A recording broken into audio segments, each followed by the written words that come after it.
Happy New Year. Hope everyone has had a great year so far. And today we are talking about CaribSea rock. I'm going to go over all the different shapes and stuff. Make sure you thumbs up this video and also subscribe to our channel. Let's get it started.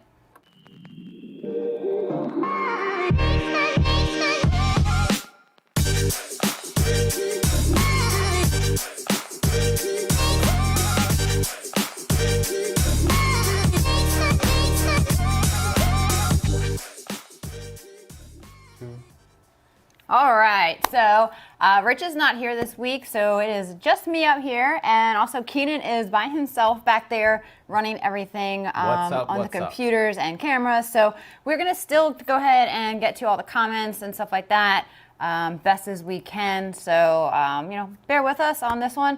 But we are talking about CaribSea LifeRock today, and we are actually going to be giving away 2 shirts.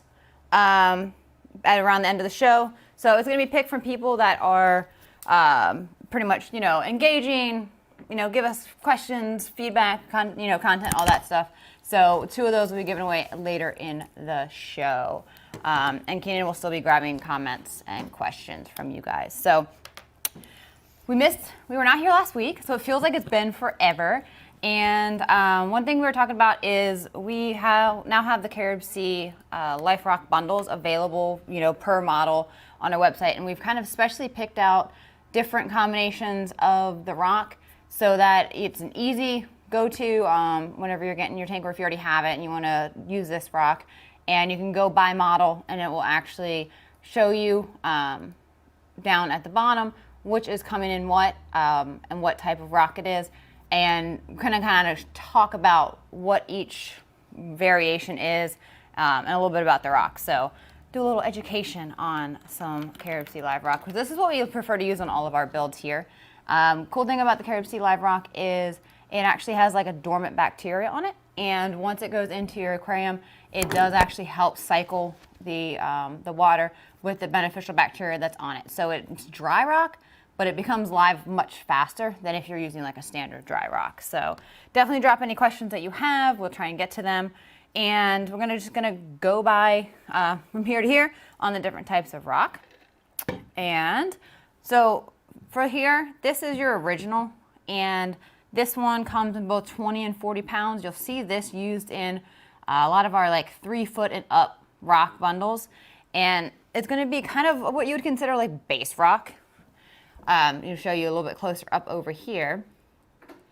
And this is it's got a lot of nice shape to it and crevices, but it's going to be some good like building block shapes as far as easy to set down and stack.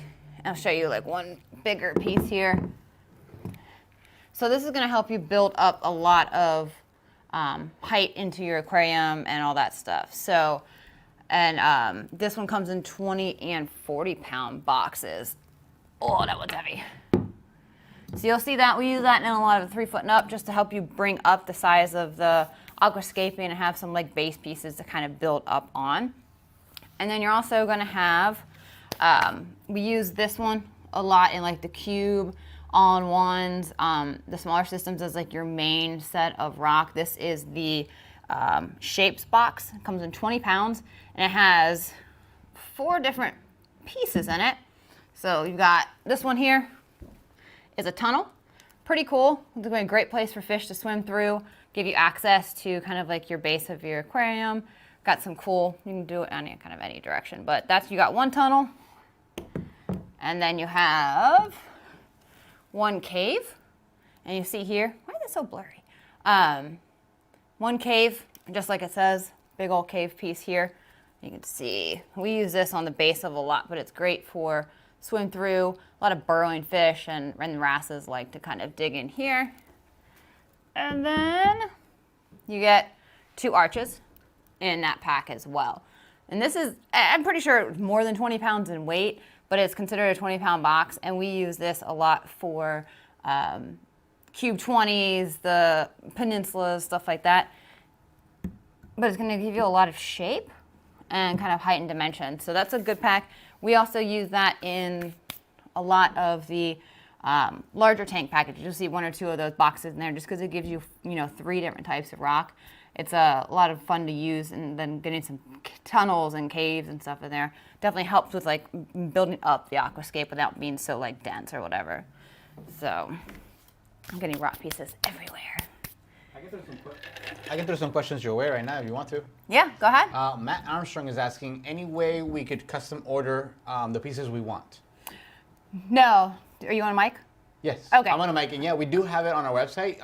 There's a separate product for CaribSea, and you can order them separately if you don't want the entire bundle. Yeah, so without doing the bundle, but you can't pick like, like I only want 20 pounds of shelf and like two of the arches or anything. So they are done in packages done by CaribSea, but you can purchase just the boxes anytime, not necessarily in the bundles that we pick. We just make it easy if you're looking, okay, I have the 50.3, I need rock, and then it comes with basically what we deem as like the best combination for that stuff. So you can go on the website and individually buy the box sets from CaribSea.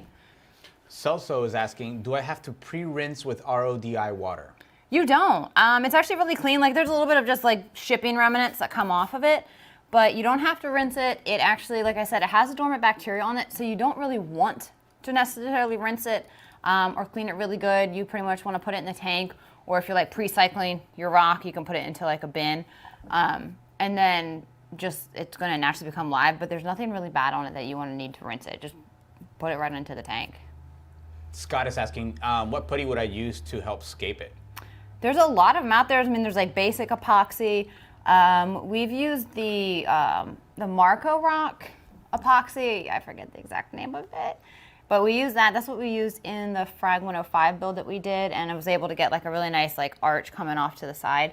But that was actually more like a mortar, and that's going to be for like heavier duty kind of like shapes that don't belong in their direction. But there's a lot of different putties out there too. So any of them that are fish and aquarium safe, you're good. I gotta throw this one out there. Recognize. Yeah. I think that's the name. Recognize. Recognize. Is that a tattoo? Yes, it is. I didn't think you could see it from here. Yeah, I did. I got a tattoo of my dogs. I don't know if you can, I don't know if you can see too well. It's my 2 dogs making a heart. It's so cute. Yeah, so I did that over New Year's. So there we go. That's it. All right. Okay, so those are your original and then your shapes box. And then we also have, it's an arches box, and this comes with 4 12-inch arches. So these are put into a lot of your larger systems because it just gives you more arch pieces to kind of give height and dimension. And I like the open, airy look for rock. So having the arches really helps you kind of open it up, bring you in some height and a lot of swim through space for your fish. So that box is considered a 20-pound rough box, and it has 4 of the 12-inch arches in it for that one. So you'll see that mixed into a lot of the different bundles. And then you have shelf rock, and this is, they're really heavy. Okay, so shelf rocks they are completely flat on one side. You can kind of see here. And then they've got some height up on the other side. These only come in 40-pound boxes. There are some big pieces, so you really only see them put into the bundles for our larger tanks, a lot of times 4, 5, and 6 foot, just because it's 40 pounds of it. Reason that you really want to have some nice shelf rock on the bigger aquariums like that is it's hard with that deep of a tank and that tall and that big to rely on tunnels and arches and base rock to really get a lot of height and steps to it. So you can use this to really make levels and work up upon and really fill in that area. And they're not so clunky that like they're gonna make it look like that like shelf, just stacked shelf look. So you'll see that in the bigger tanks just to help you kind of fill in and bring up the height in those. But that is only available in 40-foot boxes, so you won't, 40-pound boxes. You won't see it in any of the smaller models. So I hope one day that they do come out with a 20-pound box of shelf, though, a little bit smaller, because it would be really nice to work in like your 2- and 3-foot tanks. But that not at this time that I know of is that for that. So that's your 4 different varieties from the CaribSea rock. And when you go on the website, you'll see you know, like the smaller tanks is going to be one box of something. And like in your 20 cubes, 10 cubes, your mini peninsulas, you're going to have one box of the shapes, 20 pound. And you might actually have extra, and you might have to break the pieces down a little bit depending on what you want to do. But it's the best variety of shapes. As you go into the 2 and 3 foot and ups, you'll see that you're going to start getting original shapes and shelves, along with, you know, some of the arches thrown in there, just to give you a big variety. Still aiming for roughly a pound per gallon here. You probably might not use it all, but it's better to have a few extra pieces on hand to work with Aquascape than to not have enough of it and then be forced into like a certain type of design. So you might end up with a few extra pieces, which is never a bad thing. 60L Reef is asking, can I break these down with a hammer or something similar? Yeah, absolutely. So I think the big shelf pieces might be a little bit difficult to break down, but you definitely could. But you figure any of your arches, if you need a little bit smaller of an arch, especially like say in the shapes box, and you've got a cube 10, you may not necessarily be able to use all the pieces, but you could break your shelf, your arch down a little bit, and then like your little tunnel would be a great choice. And then you could even, you know, take your cave down. I would say generally like a hammer, screwdriver, or chisel, and just pick a point that has like a little bit less like thickness to it, and then you should be able to kind of break it up. It may not break perfectly as you want, but it's definitely doable. Andy is asking, can you add leftover rock, like any smashed up pieces, into the chambers for added biofiltration? Yeah, I mean, if you, like, say you get a bundle or you have a box and you have a few extra pieces, honestly, you could put them down there, even if they're not rubble, if they fit into the chamber, or break them down. One of the nice things about CaribSea is that it does have that good bacteria on it, so it's not dry rock where it's going to take a really long time to build up bacteria. It's not going to like hurt the stability of your system. So use it in your refugium, use it in your little bio chambers. Works great for that.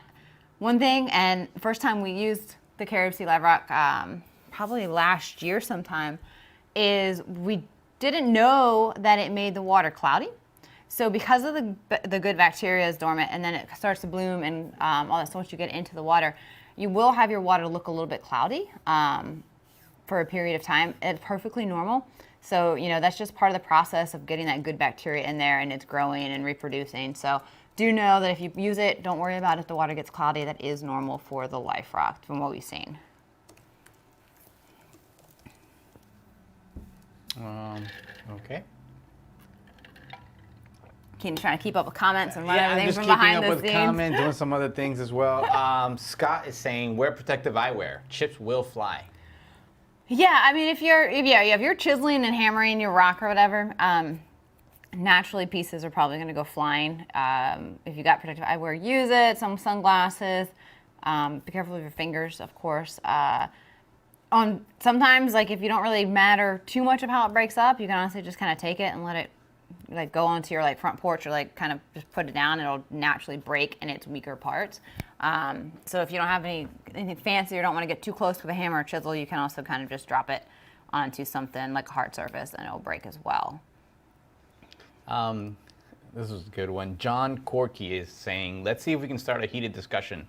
Rock before sand or sand before rock? Okay. Is it heated with me, or is he trying to get it going in the comments? I don't know.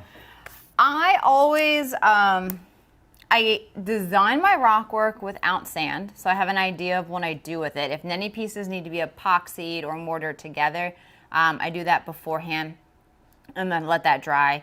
However, placing rock without sand in the aquarium is much more difficult because it does not have a cushiony space to kind of like dig it in and let it kind of settle. So I always put sand down. And personally, that's because I use usually the 1 to 2 inches of sand. It allows some cushion for the rock. But also, like, I'm afraid, because I'm a very clumsy person, that I'm going to be doing the rock and there's no sand in there, and then I'm going to knock over something and it's going to basically shatter the glass somewhere. So I put sand down, then I do the rock. I don't know. Does John agree? I don't know. What does everyone do? But if Sherry says rock then sand is the only way. What? How's that the only way? I would say, okay, but a disclaimer if you're doing sand and then rock is if you were putting your sand bed in and then you just put your rock gently on top of it, it's not going to be the best option because it's going to fall easily, especially if you have anything that digs. If you have sand, push your rock, the base rocks in really good so it's still cushioned with the sand, but it's close to the bottom of the aquarium so that if something does dig around, it doesn't collapse everything. So maybe that's why people decide to do rock and then sand. But I don't know, I've had aquascapes in big tanks and you're starting to put like one piece and a shelf together and it doesn't go quite right and one of them starts to fall and you have nothing protecting the glass. I don't know, it scares me. I think everyone's right. I'm seeing a mix of both opinions. Oh, yeah? With that question, seems like, pretty what happens split. if the sand shifts? Yeah, like I said, if you don't push your rock down enough, you know, it could possibly shift enough. I mean, if you've got like sand sifting gobies and like jawfish and stuff that like dig like crazy under your rock, you know, you definitely want to make sure that rock is all the way to the bottom and they're still going to shift your stuff because all it takes for them is decide they want to push this way or that way. But yeah, I don't know. I think you can do it either way.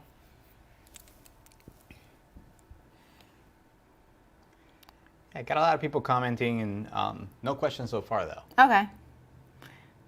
See, John says, yeah, I can see me doing an oopsie. I would do an oopsie. Like, you have to have the safety of the sand. I personally do. I would never put rock first. Yeah, we definitely have two divided sides of the sand first or the rock first. That's all right. You do you. That's all that matters. Hamid is giving a good suggestion. Put cardboard along the sides so that while you're putting the sand and the rock down, if anything falls, then you don't scratch the glass. This is very true. Yeah, you could definitely protect the outer glass from any oopsies or just kind of things falling. Also with sand, naturally you can if you're just kind of slap with sand, could scratch anything. So that's a really good suggestion. Just protect the display panels of the glass just to be safe while you're doing all of that. So, because aquascaping is never like a simple, like, oh, look, I'm done. It's perfect the first time. However, I say it's gotten a lot easier with CaribSea versus like before you'd have, you know, pieces you can't really predictably use. And then like if you go buy LifeRock from your, you know, store, you order LifeRock, you don't know what shapes you're gonna get. And I found that like the pieces here have a lot of good interlocking features. So like the ends of arches. Like arches are really hard to put in place, but they tend to have like little interlocking spots that work with the other rock to actually help secure them in more than you would ever get before. So like here, you could actually have another piece of rock here. Let's see. I don't have any sand, but like you can make something like really quickly that you wouldn't be able to make. And there we have like this nice big arch feature that's relatively, now it's not, but like I said, there we go. So you can make a really cool arch like that with it basically interlocking pretty well. You could use a little bit of epoxy to help it out, but right there you've got this like flow through just like that, at least got some grip to it. Whereas it's really hard to do that with natural live rock or like more shelfy type of rock. So I like that shape actually. Look, we're done. There's a Peninsula 25 right there, or like a 35 all-in-one, done, just like that, 3 pieces. So I like working with this rock a lot. I think the person who wanted the heated discussion got it. Oh yeah? There's just a bunch of people saying rock first is stupid. Gino made a interesting point. He says, I live in California. If you put rock on sand, you will liquefact in an earthquake. Yeah, I mean, there's considerations with everything you do. If you have a tank full of really heavy digging fish, then you want a super solid base of rock that probably goes down first. If you don't have a lot of digging fish, you don't live in an earthquake zone, you're probably good to put sand in, push your rock down in there so it's nice and stable, and then continue on from there. I think if you've got those kind of circumstances like heavy digging fish, earthquakes, you know, stuff that like big wrasses and stuff that might move stuff whenever they're burrowing and cocooning, then you have to do it one way versus another, probably. But for the majority, I think it's a 50-50 shot. This is not the debate I thought we'd have today. But yeah, there's a lot of ways to do it. And like people will tell you, you know, you should have more rock versus less rock. Like there's so many ways that, you know, people want to do it. I go based upon aesthetics in the display. And if you don't have enough rock, put some down in your sump, you know, that kind of stuff to give you enough bioload. There's a lot of like biological blocks out there now and stuff that you can use if you don't have enough live rock in the display, because a lot of people do real minimal work. You can have, you know, ceramic stuff for biological. They've also got those little bio block filters that just go right into the sump, and they have a lot of good bacteria on them. So cool. Do we have some names for some shirts? You want to give? Let's do the shirt giveaway right now. Sure. All right. So we won't have the fancy names on the screen, right? We will. I just did them. Oh my goodness. So okay. I'm on it. Keenan's on it. He's got it. He's a one-man show. He's right behind there. He's good. You want to do a drum roll? We're going to do a drum roll. All right, for t-shirts. And Joanne Quinones. Okay, I think it's Joanne Guerrera Quiñones. You're much better at this. Vincent Precioso. You're much better at that. Congratulations for your Waterbox shirt. Love these things here, super soft. And email support@waterboxaquariums.com, and they will verify with you, get your shirt size, and get you taken care of with your free shirt. So, are we still arguing about rock versus sand? I think people are still talking about that. All right, and obviously we're not having an Ask Jess on this episode just because it's just me. So it kind of is your Ask Jess if you have questions, but we do an episode every week called Ask Jess, and you can email your questions in and have them answered live. Just ask Jess at waterboxaquariums.com. Shoot some questions over there. If we don't get to them on the show, I will answer them just personally from there if they don't make it onto the show. So I'm just trying to say what I've done. Here's one. Hey, Waterbox, what's the optimal water level for the Waterbox 20 Cube? So usually your water level is going to be right near where the logo is etched on the glass, which I want to say is like an inch to an inch and a half from the very top of the glass. And then your back chambers where your filter sock and your filter media are in the middle are going to stay pretty much at an even level. Your pump chamber is where your evaporation and like your water level and stuff will drop. So that's where you're going to need top off, and you're going to need to keep an eye on your water level in there. But the tank itself should stay level at all times, unless like your back compartments are clogged for some reason. So, okay. I think this one it's more of an opinion. Rakensie's asking. The question is bare bottom or sand with these rock? All right. So bare bottom, I think, is really just best used for like people that are doing SBS dominant. You're doing all acros and millies. You need a ton of flow. You need super low nutrient. That's your best scenario for bare bottom tanks all around. So if you've got a high flow SBS system, you're running the ultra low nutrient type system, it's a good option to check out.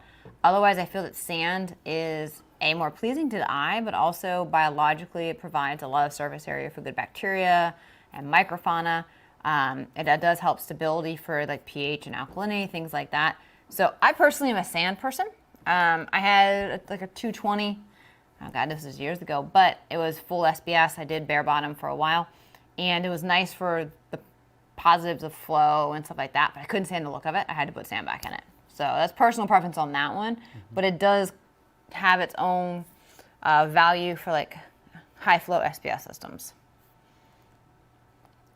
And I like gobies a lot. I can't help it. Jonathan Givney is asking, who carries Waterbox in the UK? And I just wanted to mention that you can go to waterboxaquariums.co.uk and you can get them through us directly, or you can find the store locator in the footer of the site. And you can find some dealers that currently have Waterbox there. Yeah, so make it really easy, direct from us, get a whole list of dealers right on the UK site, and definitely check out with your local retailer for sure. But plenty of options over there to get yourself a Waterbox. Leaving you in charge of anything. So Sammy says, can I have rock structure against the back wall of my Cube 20, or will that cause issues with cleaning algae later down the line? it's very difficult sometimes in tanks to not use the back wall as some kind of like stability or like kind of like a surface to like move up on, because it does provide you something to stack against. It won't really hinder anything. You're just gonna know that behind that rock, you're not gonna be able to clean the glass overflow. There will be algae that builds up because you can't really reach it. It's not a big deal, I don't think, on the back wall, but if you can make it where it doesn't touch, it's gonna allow you to keep the perfectly clean appearance on all four sides. But there's no downfall. If you stack it a lot against the back wall, make sure you have enough flow in there to kind of keep all the detritus and bad stuff building up where you can't reach back there. So sometimes flow can be an issue under that rock. But otherwise, just kind of do it to where you can maximize your rock the best. And then just, you know, if you're a stickler, like Rich is a stickler for like the back wall, having to be able to clean at all times, and he doesn't like the rock touching it. So it really comes to preference, I think.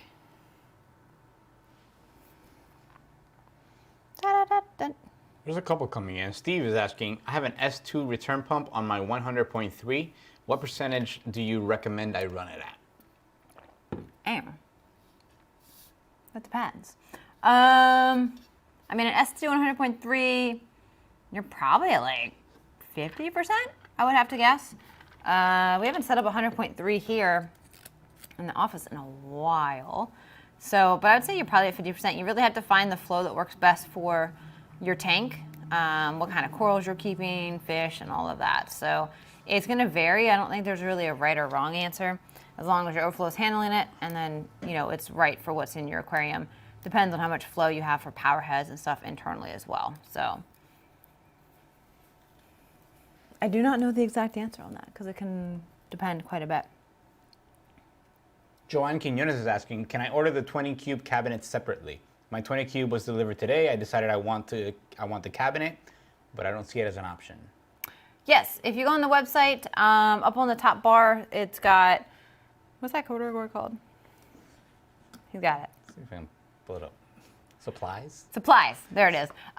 So up on the top, it's called the supplies. It gives you a drop down, and you'll see that you've got cabinets, and all the other things for equipment, stuff like that. If you go to cabinets, you'll see the PW, and right there has all the different sizes for that, and you just get the 18 by 18, which is for the Cube 20. So you can purchase them separately.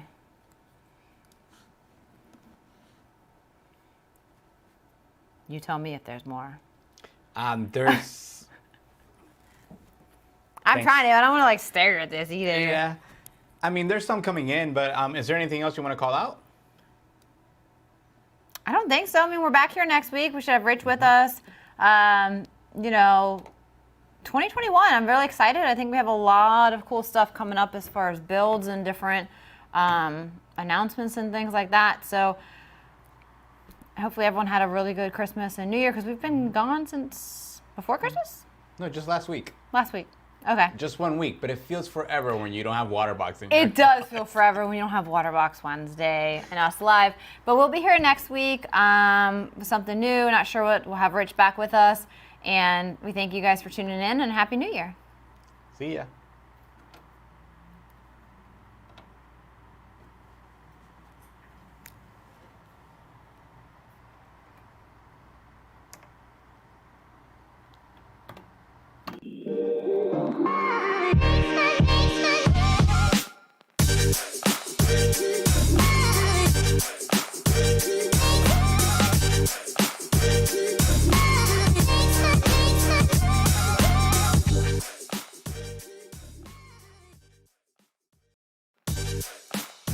Thank you all for watching. Remember, we're live on Facebook and YouTube, so make sure you like, share, and subscribe, and hit those notifications.